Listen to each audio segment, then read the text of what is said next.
Hej og velkommen til. I dag der vil jeg godt lige snakke lidt om mistænkelige aktier. Det har været en god dag i dag for det danske indeks, hvor vi kan se her, at flere danske aktier har en pæn stigning. Måske specielt Novo Nordisk, som er en populær aktie i Danmark. Og samlet set også en pæn stigning til C25-indekset. Det er jo nogle store selskaber, mange af dem her, som man bør stole på i hvert fald. Men det er heller ikke det, videoen skal handle om.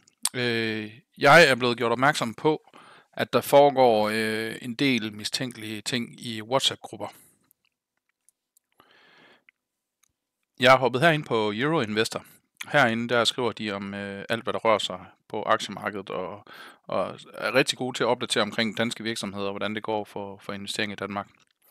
De har også den her mulighed for at søge aktier frem heroppe, så hvis vi skriver her, så den aktie, jeg vil vise jer nu, det er en aktie, jeg er blevet opmærksom på igennem en del WhatsApp-grupper, hvor folk har sendt screenshots til mig af forskellige ting, som jeg vil vise jer lige om lidt.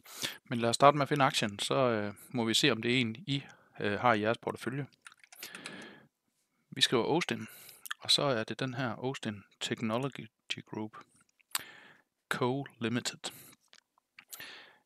Hvis vi lige kigger på den i dag, så er der jo ikke noget underligt i det. Den er steget 4% i dag. Det er jo mindre end Novo Nordisk for eksempel, de danske. Men hvis vi prøver at klikke lidt tilbage her, så får den her, der får det et meget pludselig ryg opad. Hvad skyldes det? Det ved jeg ikke. Herhen får den også et kæmpe stort ryg opad. Og herhen i år 2022 er der den bliver børsnoteret, kan man sige. Så hvis man kigger på den her kurve her, meget, meget flad, så lige pludselig så sker der noget herhen. Og igen herhen. Det i sig selv er jo nok heller ikke mistænkeligt. Det jeg så er blevet gjort opmærksom på, det er nogle investorgrupper, der benytter sig af WhatsApp, hvor de skriver omkring den her aktie. De skriver om, hvor meget den her nok skal stige. De nævner, at den nok skal stige til 20-25 US dollars inden for 3 uger. Og vi kan se, at den er i 6,5 dollars nu. Så det er en markant stigning. Det er jo en 200-300%, vi skal op i. Og det i sig selv er jo vildt, hvis man kan forudse det. Og hvis man kan forudse det, så bør man nok tænke, at der er noget insiderviden her, som man skal være opmærksom på. Dermed ikke sagt, at det er umuligt, men nu vil jeg prøve at vise jer noget fra en WhatsApp-samtale her. Vi starter heroppe. Jeg har selv joinet den her WhatsApp-gruppe, så skriver ham her gutten til mig, jeg kender ham ikke. I'm from the same investment group as you. How do you feel about this place? Is Gibson's investment advice good? Så skriver jeg til ham, at jeg først lige er joinet her, og til mig der føles det altså lidt som om det er et scam. Så skriver jeg dog, at aktien den er godt nok stigende, så måske det er legit nok. Men at jeg har kun købt en lille i OST, og det er den her Austin Technology Group. Og ham her, han skriver, så har han købt omkring 4,6 dollars. Og nu så vi jo, den var i 6,5, så det er jo procentvis en god stigning, han har fået. Så bliver jeg gjort opmærksom på inde på Nordnet, hvor jeg selv investerede i den her, at der kommer sådan nogle beskeder her, hvor der står blandt andet det, jeg nævnte, at den vil stige til 20-25 dollars. Det skriver ham her, Chase Leach. Og I kan se, at han er administrator for fællesskabet. Det er fra en nordmand, der har sendt det her til mig. Vi har også en navn hernede, der her Richard Crook. Hvis så vi prøver at gå videre. Det var den samme. Så har vi en her, der hedder Luis Sanchez, som kunne hjælpe med skriver det samme. Så de har åbenbart lige fået samme idé. Også i en norsk gruppe. Så også her, så tænker de, at den stiger 200-300%, altså 20-25 dollars. Og hvis vi lige kigger tilbage her, teksten er fuldstændig det samme. Det er copy-paste. Vi kan se deres WhatsApp-nummer heroppe. Det har jeg ikke nogen skrubler med at udlevere, fordi at, det kan findes frem på alle mulige andre måder. I kan se, den her hedder US Stock Investment Group. Den her står der ikke lige, hvad der hedder. Hvis så vi går ind i den her, hvor jeg for øvrigt er blevet fjernet fra, fordi jeg konfronterede dem med det her, så kan vi prøve at køre lidt op her. Så kan vi se, det er ham her, Steven Gibson, der går meget igen her. Så kan vi lige se, hvad han har skrevet her. Han har kunnet hjælpe mig også skrevet, at aktien, den kører op på 20-25 US dollars, og så skal vi have de der 200-300% return. Og det er jo klart, da jeg bliver gjort opmærksom på det, så går jeg lige herind, og så skriver jeg lige til ham. Hvis vi går herop. Jeg skriver her. Explain this, please. Så er det hello sir og alt muligt. Our agency has joined forces with several well-known American agencies to participate in this promotion. Okay.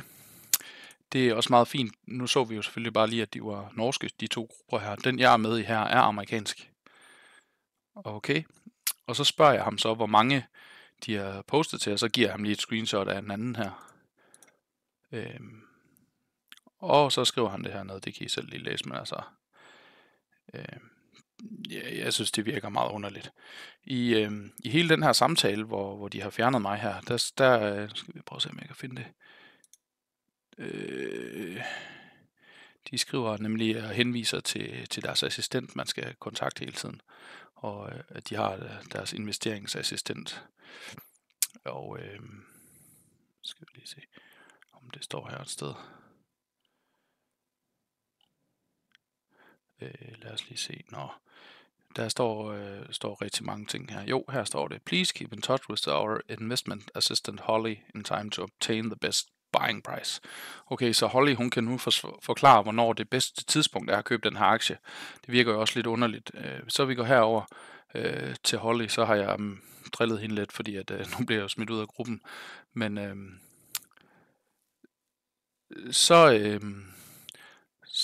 lad os bare lige starte fra starten af her. Bum, bum, bum, bum. Jeg har skrevet en del med hende, fordi at jeg lavede lidt med på lejen til at starte med.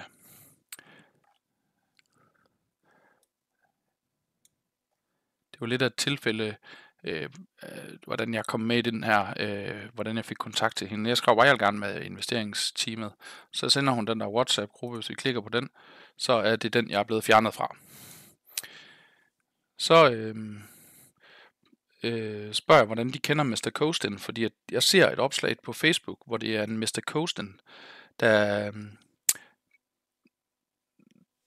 der ligesom er ansigtet udadtil på den her.